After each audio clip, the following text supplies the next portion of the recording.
अशोक राणा आणि हे आहे मराठी दर्शन. सध्या वारीचे दिवस चालू आहे.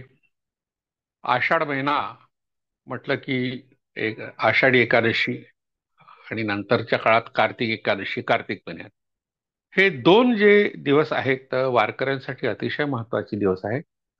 आणि दोन्ही दिवसांसाठी वारकरी वाट पाहत असतात. तिथे पंढरपूरला आपण जायचं, विठोबाचं दर्शन घ्यायचं. म्हणून ह्या दोन वाऱ्या अतिशय महत्वाच्या आहे वारकऱ्यांच्या संदर्भात. आणि मुळात वारकरी हा शब्द जो तयार झाला तो वारी करणारा या अर्थाचा आहे. वारी शब्दाचा अर्थ होतो एरझारा. म्हणजे एखाद्या ठिकाणी वारंवार आपण तुम्ही जात असाल, एरझारा घालत असाल तर त्याला वारी म्हणतात. आणि अशा तऱ्हेच्या एरझारा करण्याच्या परंपरा बहुतेक संप्रदायामध्ये आहे. निवळ वारकरी संप्रदायामध्येच आहे असं नाही, पण वारकरी संप्रदायामध्ये मोठ्या प्रमाणात लोक एकत्र येत असल्यामुळे ठसठशीतपणे ही परंपरा आपल्याला दिसते. आणि तिच्या मागच्या ज्या काही परंपरा आहे, जे काही उद्दिष्ट आहे, श्रद्धा प्रामुख्याने लोकांची आहे, ती उठून दिसते. इतर ठिकाणी मात्र आपल्याला दिसत नाही. जसं आता कोल्हापूर जिल्ह्यात ज्योतिबा आहे, तर ज्योतिबाच्याही दर्शनासाठी लोक जे जातात त्याला खेटे घालणे म्हणतात. खेटे घालणे हा शब्दप्रयोग थोडासा नकारात्मक आहे. वारंवार एखाद्या व्यक्तीला भेटायला जाणे आणि त्यातून काही निष्पन्न न होणे या अर्थाचा खेटे घालणे शब्द आहे. पण ज्योतिबाच्या संदर्भात तो अतिशय महत्वाचा शब्द आहे. अशी अनेक स्थान आहेत, महाराष्ट्रातच नाही तर भारतातल्या अनेक ठिकाणी खूप ठिकाणी आहेत की लोक वारंवार जातात. तर वारंवार जाण्याला वारी म्हणतात. वारंवार या शब्दापासून वारी शब्द तयार झाला. तर महाराष्ट्रातला जो वारकरी संप्रदाय आहे तर त्याचा प्रारंभ साधारणतः 750 वर्षांपूर्वी संत नामदेवांच्या एकंदर प्रयत्नातून झाला. बहिणाबाई ज्या तुकारामांच्या शिष्या होत्या, त्यांनी ज्ञानदेवी रचिला पाया उभारिले देवालया असं म्हटलं असलं तरी प्रत्यक्षात ज्ञानदेव महाराजांपेक्षा नामदेव महाराजांनी वारकरी संप्रदायाची उभारणी करण्यात फार मोठा सहभाग नोंदवला आहे. आणि त्याचे ऐतिहासिक पुरावे सुद्धा आहेत. आपण संत नामदेवांना मोठं करून ज्ञानदेवांना लहान करणं हा काही प्रकार या ठिकाणी करायचा नाही. त्या जो कोणी केला असेल तोही काही प्रशंसनीय नाही. पण नामदेवांचं जे ऐतिहासिक महत्व आहे ते नाकारण्यात काही अर्थ नाही. तर नामदेवांना हे जे सुचलं, जे काही त्यांच्या डोक्यात कल्पना आल्या, त्या भक्तीच्या भावनेतून आल्या हे प्रामुख्याने. आणि ही भक्तीची भावना जी आहे ती निव्वळ श्रद्धेने किंवा निव्वळ नामस्मरणाने करायची गोष्ट म्हणून नाही, तर सर्वसामान्य माणसाचा सहभाग त्यात असावा, कोणत्याही प्रकारचा भेदभाव नसावा आणि कोणी कोणाला हीन लेखू नये, अशा या व्यापक भावनेतून नामदेवांच्या मनात ही संकल्पना निर्माण झाली. आता म्हणूनच संत साहित्याकडे पाहताना जे लोक विचार करतात, सामाजिक परिवर्तन ज्यांना हवं आहे, तर अशा क्षेत्रातली मंडळी संत साहित्यामध्ये परिवर्तनाच्या प्रेरणा आहेत असं म्हणतात. आणि खरं आहे की ज्या ठिकाणी भेदभाव नष्ट होतो, स्त्री पुरुष हाही भेदभाव, लहान मोठा हाही भेदभाव नष्ट होतो. आणि विशेषतः अस्पृश्यता ही जी भावना आपल्या मनात ठाण मांडून राहिली असते, ती सुद्धा वारीच्या काळामध्ये लोकांच्या डोक्यात राहत नाही. सर्व एकत्र येतात आणि कोणी कोणापासून दूर जात नाही. आता काही घटना अशा आहेत की ज्या ठिकाणी अस्पृश्यता पाळली जाते. जसं संत चोखामेळा यांच्या पालखीच्या पुढे घोडा ठेवला जातो, म्हणजे प्रत्यक्ष दुसऱ्या वारीचा स्पर्श होऊ नये. अशी अस्पृश्यता नष्ट करण्याकरता काही सामाजिक कार्यकर्त्यांनी आपल्या महाराष्ट्रात प्रयत्न केले. बाबा आढावांनी फार मोठा प्रयत्न या दृष्टी केला. भारत पाटणकर आहेत, अनेक मंडळी आहेत, पार्थ पोळके सुद्धा त्या क्षेत्रात आहेत. या सगळ्या लोकांनी काही ज्या परंपरा वैदिक संप्रदायाशी संबंधित त्या वारकऱ्यांमध्ये घुसल्या होत्या त्या नाहीशा करण्याकरता आंदोलनं केली. अजूनही अनेक लोकांच्या मनात शंका आहे की अस्पृश्यता पाळण्याकरता काही लोक प्रयत्नपूर्वक कार्यरत असतात आणि त्यांना आपण विरोध केला पाहिजे. 750 वर्षापूर्वी जी स्थिती होती ती किती भयावह असेल. म्हणजे संत चोखामेळा यांच्या एका अभंगात ती गोष्ट सांगितली आहे की धाव घाली विठू आता चालू नको बंद, बडवे मज मारिती काय असा अपराध. म्हणजे बडवे मला काय मारतात, असा कोणता मी गुन्हा केला आहे. कारण चोखामेळ्यावर असा आळ घातला गेला होता, त्याने विठोबाचा हार चोरला. आता विठोबाच्या गळ्यातला रत्नाचा हार चोखोबा कसा काय चोरेल, कारण तो मंदिरात जाऊ शकत नव्हता, कारण त्याला मंदिरात प्रवेशच नव्हता. म्हणजे फक्त मंदिराच्या पायरीशी त्यांनी राहायचं आणि जेवढं दर्शन होईल तेवढं घ्यायचं. म्हणून आज चोखामेळ्याची समाधी ही पंढरपूरच्या मुख्य प्रवेशद्वारासमोर, ज्याला महाद्वार म्हणतात, त्या ठिकाणी उभारली गेली आहे. ती संत नामदेवांनी उभारली आहे. म्हणजे संत नामदेवांच्या प्रभावातले जे काही संत होते त्यातले प्रमुख संत हे चोखामेळा होते. आणि चोखामेळ्याचं अख्खं कुटुंब भक्तीच्या सगळ्या रंगात तल्लीन झालं होतं. पण भक्तीच्या रंगात तल्लीन होत असतानाच त्यांना एक भावना त्यांच्या मनात होती की आपल्याला दूर सारलं जात आहे. म्हणजे कुर्ममेळा त्यांचा जो शाळा होता, किंवा सोयराबाई त्यांची पत्नी, किंवा निर्मळा त्यांची बहीण, बंका महार मुलगा, या सगळ्या लोकांनी ही तक्रार केली आहे की विठोबाची पूजा चोखा महार करतात, चोखा मेळा करतात, पण त्यांना मंदिरात प्रवेश का नाही. म्हणजे गोष्टी तर खूप सांगितल्या जातात की विठोबांनी चोखा मेळ्यासोबत जेवण घेतलं, अमुक तमुक, अशा अनेक कथा त्या काळात प्रचलित असतील. त्याचे पडसाद या सगळ्या संतांच्या अभंगामध्ये आपल्याला दिसून येतात. तर याचा अर्थ हा मुख्य संघर्ष हा अस्पृश्यता निवारणाचा होता. मुख्य संघर्ष जातीभेदाच्या विरोधातला होता. आणि समता प्रस्थापित करण्याचा जो प्रयत्न होता, जोरकस प्रयत्न, तो संत नामदेवाच्या प्रयत्नांनी पुढे आला. संत जनाबाई, जी स्वतःला नामयाची दासी म्हणते, ती सुद्धा अशाच अस्पृश्य वर्गातली होती. गोपाळ महार नावाची एक जात आहे, गंगाखेड जे गाव आहे परभणी जिल्ह्यातलं, त्या परिसरात ते लोक अजूनही राहतात. तर त्या जातीतली ती होती असं राजा ढालेंनी शोधून काढलं, अनेक अभ्यासकांनी शोधून काढलं. म्हणजे तिला सुद्धा नामदेवाच्या परिवारामध्ये अ, प्रवेश होता. म्हणजे याचा अर्थ नामदेव महाराज हे अस्पृश्यता पाळत नव्हते आणि कोणत्याही प्रकारचा भेदभाव पाळत नव्हते, सगळ्यांना समान वागणूक देत होते, असं त्यातून दिसतं. आता हे नामदेवांना हे सुचलं कसं, हा एक मुद्दा अनेकांच्या डोक्यात आहे. की नामदेव महाराज हे तर शिंपी होते, आणि शिंपी ही जी जात सध्या स्वतःला उच्चवर्णीय समजते, म्हणजे ते काही स्वतःला हीन समजत नाही. पण नामदेवांना असं वाटलं की आपल्याला लोक हीन लेखतात. हीन दीन जाती मोरी पंढरी के राया, ऐसा नामा दर्जी काहे को बनाया, असं हिंदीतलं त्यांचं जे वचन आहे, कवन आहे, ते गुरु ग्रंथ साहेबामध्ये आहे. गुरु ग्रंथ साहेब हा शिखांचा धर्मग्रंथ, आणि त्या धर्मग्रंथामध्ये नामदेवाची कवनं असणं, अभंग असणं, आणि विठोबाचं जे वर्णन आहे किंवा भक्ती आहे ते असणं, ही मोठी गोष्ट आहे आपल्या महाराष्ट्रासाठी. केवळ महाराष्ट्रासाठी नाही तर पूर्ण भारतासाठी आहे. कारण हिंदी भाषेतले पहिले साहित्यिक म्हणून संत नामदेवकडे पाहिलं जातं. म्हणजे हिंदी साहित्याला जी प्रेरणा दिली ती नामदेवाने दिली. त्या पहिले हिंदी साहित्य त्याने निर्माण केलं असं हिंदी साहित्याचे अभ्यासक मानतात. आणि शीख धर्म जो स्थापन झाला, ज्यांनी फार मोठी क्रांती केली धर्माच्या क्षेत्रात, स्वावलंबन आहे, स्वाभिमान आहे, आणि विशेषतः एकनिष्ठता आहे, आपल्या विचाराबद्दलची, गुरुबद्दलची श्रद्धा आहे, निष्ठा आहे, या सर्व गोष्टीसाठी आदर्श असा मानला गेलेला शीख संप्रदाय आहे. काही लोक त्याला शीख पंथ म्हणतात, काही लोक शीख धर्म सुद्धा म्हणतात. त्या धर्माची स्थापना संत नामदेवांनी केली असं सुद्धा मानलं जातं. कारण की गुरु नानक स्वतः नामदेवाला आपले गुरु मानत असत. आणि त्या ठिकाणी नामदेवाला मानणारा एक मोठा वर्ग आहे पंजाबमध्ये. एवढंच नाही, की स्वतःला नामदेव म्हणून घेतात, म्हणजे आपलं नावच त्यांनी नामदेव केलं. मध्य भारतामध्ये अनेक लोक असे आहेत, मध्य प्रदेशात, जे स्वतःला नामदेव म्हणून घेतात. म्हणजे नामदेवाचं मोठेपण मध्य प्रदेशात, पंजाबमध्ये, अगदी बिहार, मानस सरोवरापर्यंत त्यांनी प्रवास केला होता. पूर्ण भारतभर ज्यांनी भक्ती संप्रदाय वाढवला, त्यात नामदेवाचं फार मोठं योगदान आहे. म्हणून तिकडे घुमान नावाचं जे गाव आहे पंजाबमध्ये, त्या ठिकाणी नामदेवांनी समाधी घेतली होती असं मानलं जातं. आणि अशा नामदेवांना हे सुचलं कसं, सामाजिक क्रांतीचा विचार किंवा सामाजिक क्षेत्रातली बंडखोरी त्यांना सुचली कशी, हा प्रश्न अभ्यासकांच्या पुढे आहे. तर नामदेवांनी स्वतःविषयी काही अभंग लिहून ठेवले आहे. म्हणजे स्वतःचं चरित्र त्यांनी लिहिलं. त्याला आत्मचरित्र सुद्धा म्हणता येईल. हे मराठीतले पहिले आत्मचरित्रकार नामदेव महाराज आहे. आणि विशेषतः संत ज्ञानेश्वरांचं जे चरित्र आहे, आदी, तीर्थावळी आणि समाधी या तीन भागात ते विभागलं आहे.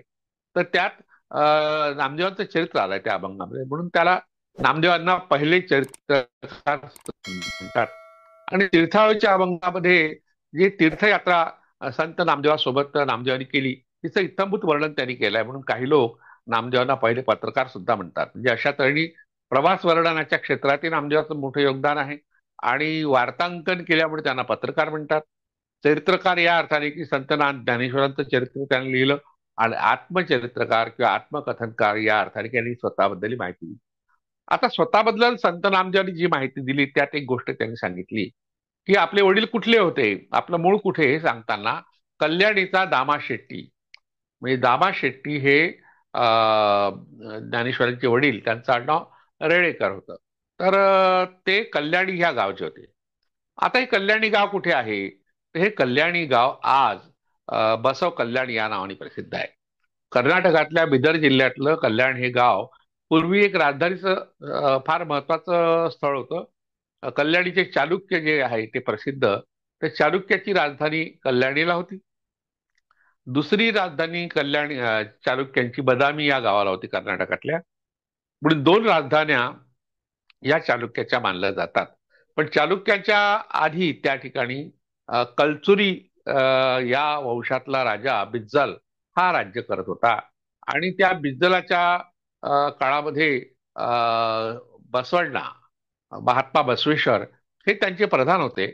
बसवण्णाबद्दल आपण स्वतंत्र माहिती पाहू तेव्हा आणखी त्यात विस्ताराने माहिती घेता येईल. आता या ठिकाणी फक्त कल्याणीचा संबंध जो दामा शेट्टीचा आहे आणि विशेषतः नामदेवांचा आहे, तर तो कसा महत्वाचा आहे, एकंदरच वारकरी संप्रदायाला सामाजिक परिवर्तनाचं एक मूल्य देणारं जे महत्वाचं काम आहे ते नामदेवांनी कसं केलं. कारण त्या ठिकाणी बिज्जल आणि बसवण्णा बसवेश्वरांमध्ये जो संघर्ष झाला तोही जातीच्या विरोधातलाच होता. म्हणजे चातुर्वर्ण्य व्यवस्था नाकारणे, ब्राह्मण्य नाकारणे, आणि विशेषतः जातीतील भेदाभेद अस्पृश्यता नाहीशा करणे, यासाठी बसवेश्वरांनी जे मोठं काम केलं होतं, तर ते न आवडल्यामुळे काही वैदिक ब्राह्मणांनी हे बिज्जलांच्या कानावर घातलं की हे आपला धर्म बुडवतायत, बाटवतायत. आणि त्यातून जो संघर्ष झाला त्याला कल्याण क्रांती म्हणतात. त्या कल्याण क्रांतीमध्ये महात्मा बसवेश्वर, त्यांच्या पत्नी आणि त्यांचे सहकारी यांचा मृत्यू झाला. आणि सोबतच बिज्जलाचा सुद्धा मृत्यू झाला. बिज्जलाच्या सैन्याने ज्या तऱ्हेने कत्तली केल्या लिंगायत लोकांच्या, त्याचा सूड म्हणून लिंगायत लोकांनी बिज्जलाला मारलं असं इतिहासकार सांगतात. काही लोकांचं म्हणणं आहे की बिज्जलाला बिज्जलाच्याच लोकांनी मारलं. हा इतिहासकारांच्या वादाचा विषय आपला आजचा नाहीये. पण त्यावेळी जी रक्त रंजित क्रांती झाली तिला कल्याण क्रांती म्हणतात. त्या कल्याण क्रांतीचा धसका घेऊन अनेकांनी बराच काळ लिंगायत धर्माचा जो काही विचार आहे तो आपल्यापुरता सीमित केला होता. आणि अनेकांनी ज्या काळात जे वचन म्हणजे एक कन्नड काव्य आहे शरणांनी रचलेले, तर ते सगळे घेऊन ते आपापल्या गावी, इतर गावी लपून राहिले बराच काळ. तर ही जी धास्ती बसली होती की अशा तऱ्हेने रक्तरंजित क्रांती होऊ शकते आणि राज्यकर्ते सामाजिक परिवर्तनाच्या क्षेत्रातल्या लोकांना मारू शकतात. कर्नाटकातलाच दोन व्यक्तींना जे मारलं गेलं, गौरी लंकेश आणि एम कलबुर्गी, तर हे सुद्धा अशा तऱ्हेने क्रांतिकारक विचार मांडणारे लिंगायत धर्माचे लोक होते. महाराष्ट्रामध्ये नरेंद्र दाभोळकर आणि गोविंद पानसरे ही सामाजिक परिवर्तनाच्या क्षेत्रातली मोठी माणसं होती. तर अशा तऱ्हेच्या हत्या आजही होत आहेत. तर त्या काळात म्हणजे साधारणतः 900 वर्षांपूर्वीची गोष्ट आहे, 12व्या शतकातली. तर त्या काळात जी कल्याण क्रांती झाली तसं आपल्या बाबतीत होऊ नये म्हणून एक समन्वयाचा मार्ग संत नामदेवांनी काढला. आणि त्यातून मग वारकरी संप्रदायाचा उगम झाला. हे वास्तव सगळ्या अभ्यासकांनी मान्य केलेलं आहे. तर त्यासोबत आणखी एक गोष्ट महत्वाची आहे की बसवण्णांना हे सुचलं कसं, अनेक जातीच्या लोकांना एकत्र आणून भक्ती संप्रदायाकडे वळवायचं आणि सामाजिक परिवर्तनाचं कार्य करायचं, हे बसवण्णांना सुचलं कसं. त्या बाबतीत अभ्यासकांचं म्हणणं आहे की साधारणतः 4थ्या-5व्या शतकाच्या दरम्यान तामिळनाडूमध्ये आळवार आणि नायनमार या प्रकारचे दोन संप्रदाय अस्तित्वात आले. आणि या दोन्ही एक संप्रदाय हा शैवांचा होता. आळवार संत हे वैष्णव होते. आणि वैष्णव जरी होते तरी त्यांच्यात सगळ्या जातीच्या लोकांचा समावेश होता. आता वैष्णव जरी होते हा प्रश्न मी का विचारला, कारण वैष्णव संप्रदाय जो आहे तो चातुर्वर्ण्याचा समर्थक आहे, वेद प्रामाण्य मांडणार आहे आणि यज्ञ संस्कृतीला मांडणार आहे. एका परीने तो वैदिकांची तळी उचलणारा असा संप्रदाय आहे. पण त्या संप्रदायाची जी सुरुवात आहे ती 4थ्या-5व्या शतकात भारतात झाली. आणि ती झाली तमिळनाडू या आजच्या एका राज्यामध्ये दक्षिण भारतातल्या. आणि तो भक्ती संप्रदाय होता. त्यानंतर नायनमार या संतांची एक मालिका तयार झाली, ते शैव संप्रदायाचे होते. त्याही संप्रदायामध्ये सगळ्या जातीच्या लोकांचा सहभाग होता. अस्पृश्यता तेही पाळत नसत. तर म्हणून ह्या दोन्ही जे संप्रदाय आहेत ते भक्ती संप्रदाय होते. मग ईश्वराची भक्ती महत्वाची आहे, पण ही भक्ती करताना जे जे लोक सहभागी आहेत त्यांच्यात कोणत्याही प्रकारचा भेदभाव पाळला जाऊ नये अशा अपेक्षा, किमान अपेक्षा त्यांनी केल्या. आणि त्यातून मग सामाजिक परिवर्तनाचा प्रारंभ झाला असं मानलं जातं. म्हणून दक्षिण भारतात भक्ती संप्रदाय निर्माण झाला या अर्थाचं एक वचन आहे, भक्ती दक्षिण उपजी. म्हणजे आपण आज पाहतो की उत्तर भारतात मोठ्या प्रमाणात भक्तीचं जे थैमान घातलंय, म्हणजे एखाद्या रोगाचं थैमान घातलं असते तसं भक्तीला विकृत रूप जे उत्तर भारतात आलेलं आपल्याला दिसतं किंवा मध्य भारतात दिसतं. तर तिथे काही भक्तीचा प्रारंभ झाला नाही. प्रारंभ झाला तो दक्षिण भारतात, आणि आळवार आणि नायनमार या दोन संप्रदायांनी त्याचा प्रारंभ केला. त्या आळमार आणि नायनमार यांच्यामध्ये जे अनेक प्रकारचे लोक होते, अनेक जाती धर्माचे, तर त्यात ब्राह्मण होते, त्यासोबतच काही स्त्रिया सुद्धा होत्या. त्यातल्या त्यात आळवार संतांपैकी 2 संत ब्राह्मण होते. आणखी उरलेली 11 संत आहेत, त्यात विविध जातीच्या संतांचा समावेश होता. त्यात 4 अस्पृश्य होते. तर एक बेवारस टाकलेली मुलगी आंदाल नावाची मुलगी होती. एक दरोडेखोराचा मुलगा होता आणि 3 बेवारस असलेले लोक होते. ह्या सगळ्यांना संतांचा दर्जा मिळाला. म्हणजे भक्तीच्या मार्गाने सामाजिक समता प्रस्थापित करण्याचा हा भारतातला पहिला प्रयत्न. आता हा 4थ्या-5व्या शतकातला प्रयत्न आहे. आणि त्याच्या आधी आपण पाहतो की भगवान गौतम बुद्ध यांनी त्याच्या 1000 वर्षापूर्वी, 1000 वर्षापूर्वी लोकांमध्ये सामाजिक समतेचा एक विचार मांडला. आणि त्या विचाराने प्रभावित झालेले लोक पुढे भक्ती संप्रदायाकडे वळले. म्हणजे वैष्णव असो की शैव असो, या दोन्ही संप्रदायावर भगवान गौतम बुद्धाच्या समतेच्या विचाराचा प्रभाव होता, हे सगळे अभ्यासक मान्य करतात. आणि ज्या नायनमार आणि आळवार संतांच्या प्रभावाखाली खूप काळ अर्थात तो भक्ती संप्रदाय चालू राहिला, आणि त्यामुळे महात्मा बसवण्णांनी लिंगायत धर्माची स्थापना केली. आता जो मधला काळ होता त्या काळाबद्दल काही लोक अंधकार युग म्हणतात, मध्ययुगीन कालखंड, डार्क एज त्याला म्हणतात. त्या काळात खूप कर्मकांड वाढले होते. अनेक अशा विकृत गुढ उपासना निर्माण झाल्या होत्या, आणि माणसा माणसामध्ये भेद करणाऱ्या काही परंपराही सुरू झाल्या होत्या. काही दैवतांची आत्यंतिक श्रद्धा ही सुद्धा माणसाला माणसाला दूर करणारी होती. तर त्याला विरोध करून लिंगायत धर्माचं वेगळं एक रूप महात्मा बसवेश्वरांनी मांडलं. पण त्याचा परिणाम फार वाईट झाला आणि कल्याण क्रांती झाली. आता कल्याणीशी संबंध असल्यामुळे त्याला कल्याणी हे नाव होतं पूर्वी, आता त्याला बसव कल्याण म्हणतात, बसवेश्वरांचं नाव दिलं जातं. तर तिथे जाणं येणं असल्यामुळे लहानपणी नामदेवांनी त्या कथा ऐकल्या असतील असा एक अंदाज आहे. आणि मग त्यांनी तशा प्रकारची आत्यंतिक भावना की आत्यंतिक विचार न मांडता भक्तीच्या मार्गातून आपण समता कशी प्रस्थापित करू शकू, हा विचार संत नामदेवाच्या मनात आला. आणि त्यांनी सगळ्यात महत्वाची गोष्ट ही केली की आपल्याला हीन लेखलं जात आहे. ज्याप्रमाणे चोखामेळा, कुर्ममेळा, बंकामहार, निर्मळा, सोयराबाई आणि जनाबाई, संत जनाबाई सुद्धा या सगळ्यांनी तक्रार केली आहे की आपल्याला जातीने हीन लेखलं जातं आणि विठोबापासून दूर ठेवलं जातं. ही तक्रार जी आहे ती त्याच्या आधी संत नामदेवांनी केली. आपण असं पाहिलं की आज जो शिंपी समाज आहे स्वतःला श्रेष्ठ समजतो, पण आपल्याला ह्या अशा हीन जातीत का जन्माला घातले असा एक प्रश्न विठोबाला विचारणारे नामदेव हे पहिले संत आहे ज्यांनी जातीहीनतेची खंत व्यक्त केली. आणि त्यामुळे मग जातीभेदाच्या विरोधात त्यांनी जो काही आवाज उठवला, त्या आवाजाचा परिणाम खूप झाला आणि त्या काळात वैदिक लोक त्यांच्या विरोधात गेले असतील. आता असतील मी का म्हटलेलं आहे, कारण आपल्याकडे त्याचे सज्जड पुरावे नाही. फक्त जे काही संत नामदेवांनी आपल्या याच्यात लिहून ठेवलंय, अभंगामध्ये लिहून ठेवलंय, त्याच्या आधारे आपण हे सांगू शकतो. आता या 2 गोष्टी झाल्या. एक तर पहिली गोष्ट ही झाली की त्या काळात संस्कृत भाषेमध्ये मोठ्या प्रमाणात मंत्रतंत्र होतेच. आरत्या होत्या. आरत्या हा शब्द तसा नंतर तारात्रिकम नावाचा एक प्रकार संस्कृतमध्ये होता, पण मराठीत त्याचं रूप आणखी बदललं. आरती ही सगळ्या धर्म संप्रदायामध्ये आहे, पण त्याचं मूळ तुम्हाला संस्कृतच्या ह्या आरात्रिकम या एक काव्य प्रकारात आढळतं.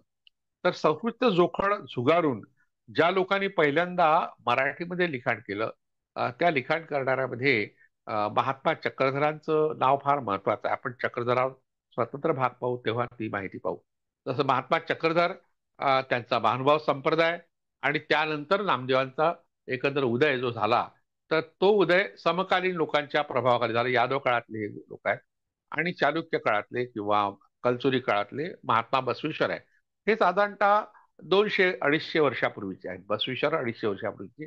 नंतर महात्मा चक्रधर, नंतर संत नामदेव, संत नामदेवांचे सहकारी संत ज्ञानेश्वर महाराज, गोरा कुंभार आहे, नामदेवांचे गुरु विसोबा खेचर. विसोबा खेचरवरही एखादा भाग आपण पाहू या दरम्यान. तर अशा तरी सर्व संतांनी आपापल्या परीने सामाजिक समता प्रस्थापित करण्याचा प्रयत्न केला. या प्रयत्नात त्यांनी महत्वाची गोष्ट जी केली ती संस्कृत भाषेचं चोखड झुगारून दिलं. म्हणजे संस्कृत शिवाय धर्म नाही अशी एक जी भावना तत्कालीन वैदिक ब्राह्मणांनी केली होती, तिला शह देण्याचं काम पहिल्यांदा मराठी भाषेत महात्मा चक्रधरांनी केला. महात्मा चक्रधरांचे जे शिष्य होते नागदेवाचार्य, नागदेवाचार्यांनी हा चक्रधरांचा वसा पुढे चालू ठेवला. तर त्याबद्दलची एक गोष्ट सांगितली जाते.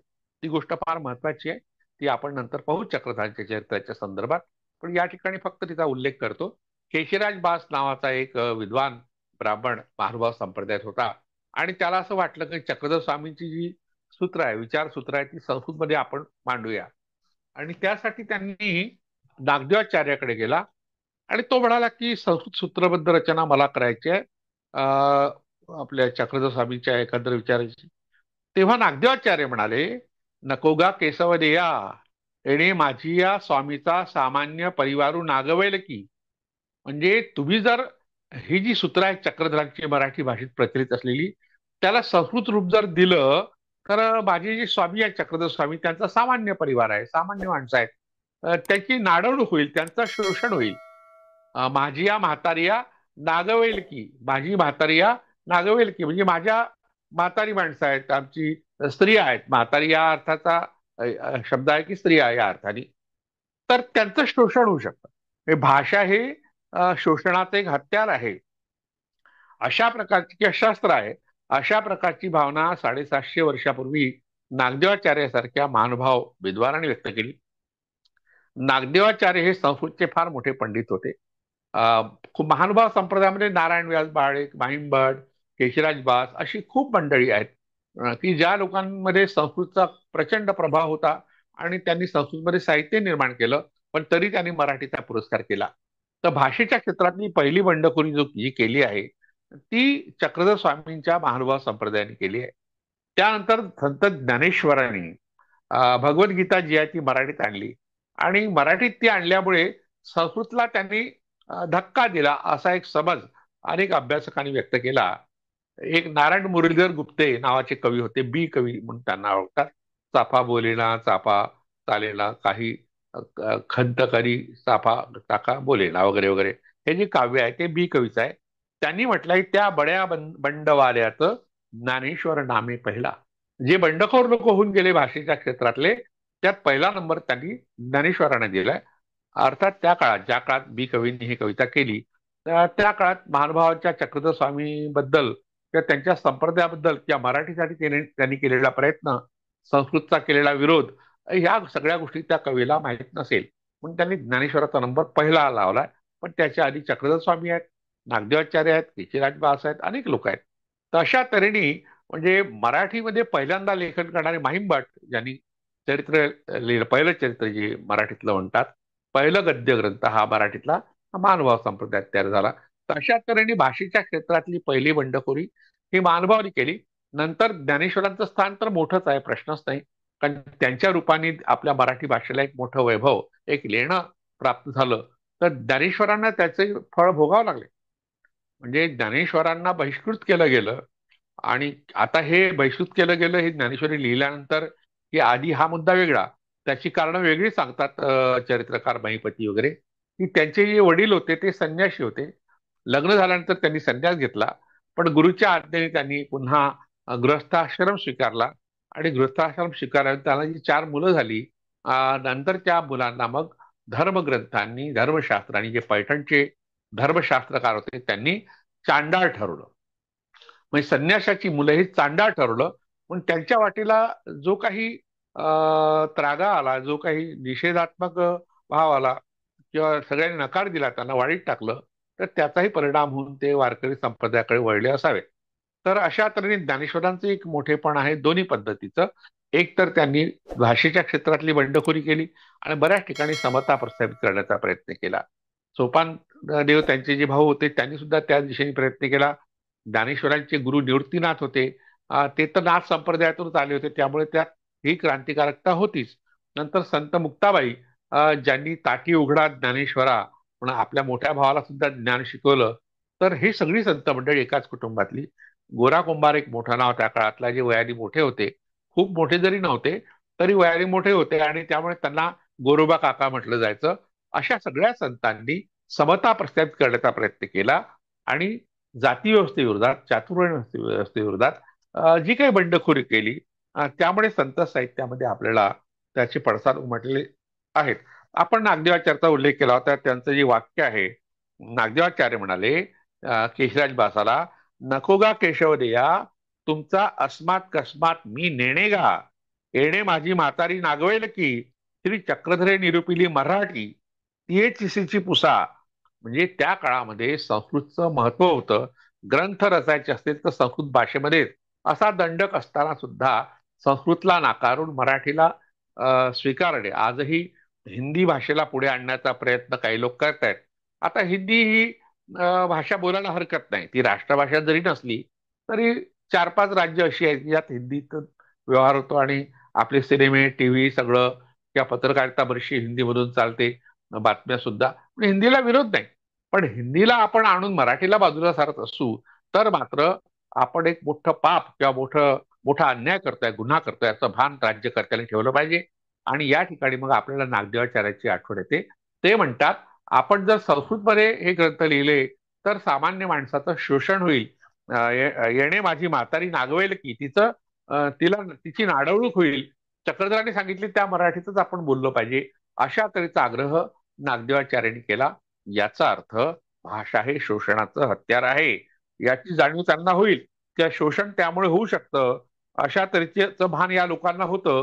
म्हणजे सामाजिक शोषणही होऊ नये, आर्थिक शोषण होऊ नये, सांस्कृतिक शोषण होऊ नये आणि भाषिक शोषण सुद्धा होऊ नये. या सगळ्या गोष्टीचा प्रारंभ जो केला, या शोषणाच्या विरुद्ध लढा दिला, तो चक्रधर स्वामींनी दिलेला आहे. त्यांचं स्थान फार महत्वाचं आहे. आणि नामदेवांनी ज्या महात्मा बसवेश्वरांच्या लिंगायत पंथापासून प्रेरणा घेतली, तर ती प्रेरणा सुद्धा वारकरी संप्रदायाच्या निर्मितीला कारणीभूत ठरली. हे एक वास्तव आहे. ज्या नाथ संप्रदायाचा प्रभाव वारकरी संप्रदायावर आहे, त्या नाथ संप्रदायाचं सुद्धा मोठेपण आहे. त्यात स्त्री पुरुष विषमता नाही, अस्पृश्यता तर मुळीच नाही आणि सर्व एकाच ईश्वराची लेकरं आहे अशी भावना आहे. आज आपण पाहतो की वारीच्या बाबतीत आपण मोठ्या गौरवाने गोष्ट करतो. पण एक तक्रार बाबासाहेब आंबेडकरांनी केली आहे वारकरी संप्रदायाबद्दल, की वारकरी संप्रदायामध्ये समाज क्रांतीची बरीचशी बीजं होती आणि 750 वर्षापूर्वी अशा तऱ्हेने समाज क्रांती व्हायला हरकत नव्हती. मग सामाजिक परिवर्तनाच्या विचारांचा धुरळा उडाला त्या काळात आणि खाली पाचोळा होऊन पडला. म्हणजे विचार मात्र शिल्लक राहिला नाही, अशी तक्रार डॉक्टर बाबासाहेब आंबेडकरांनी केली आहे. साने गुरुजींनी तर अस्पृश्यांना मंदिर प्रवेश नाही म्हणून आंदोलन केलं होतं. आता आपण गेल्या महिन्यात तो दिवस साजरा केला आणि तेव्हा त्यांनी म्हटलं होतं, आपण आपण सगळे विठाई माऊलीची लेकरं आहोत आणि काही लेकरं उन्हात आहेत, काही लोक सावलीत आहेत. तर कोणत्या आईला हे आवडेल? म्हणजे विठाई माऊली कृपेची सावली, असं जे नामदेव महाराज म्हणतात, त्यांनी आई म्हणून जे स्थान विठोबाला दिलं, एका पुरुषाला, पुरुष दैवताला दिलं, म्हणजे अशा तऱ्हेने आई सर्वांना सारखी आहे. म्हणून विठू माझा लेकरोळा, संगे लेकरांचा मेळा, अशा तऱ्हेने जनाबाईंनी जे काव्य केलं त्यातही हे विठू माऊलीकडे पाहण्याची जी दृष्टी आहे. म्हणून आजही वारकरी लोक एकमेकाशी संवाद साधताना माऊली शब्द वापरतात. ज्ञानेश्वरांना सुद्धा माऊली शब्द वापरतात. म्हणजे सगळे आपण एकमेकाला आई बांधतो आणि एकमेकाच्या पाया पडतो, उरावरी भेटी घेतो. अशा तऱ्हेचा क्रांतिकारक विचार हा वारकरी संप्रदायामध्ये आहे. म्हणून वारीकडे पाहताना आपण सामाजिक परिवर्तनाच्या क्षेत्रात वारकऱ्यांनी केलेलं महत्वाचं योगदान या दृष्टीने पाहिलं पाहिजे. आणि संत नामदेवाचं काय योगदान आहे, चोखामेळ्याचं काय आहे, निर्मळाचं काय आहे, विसोबा खेचरांनी कोणता क्रांतिकारक विचार मांडला, गोरा कुंभारांचा विचार कसा होता, निवृत्तीनाथांनी किंवा मुक्ताबाईंनी कोणता विचार मांडला, संत एकनाथांनी कोणती कृती केली आणि त्याला कळस चढवणारे संत तुकाराम यांनी कोणतं कार्य केलं, या सगळ्याचा आढावा आपण पुढल्या काही भागात घेऊ. या ठिकाणी एवढी प्रस्तावना पुरेशी आहे असं मला वाटतं आणि या ठिकाणी मी थांबतो.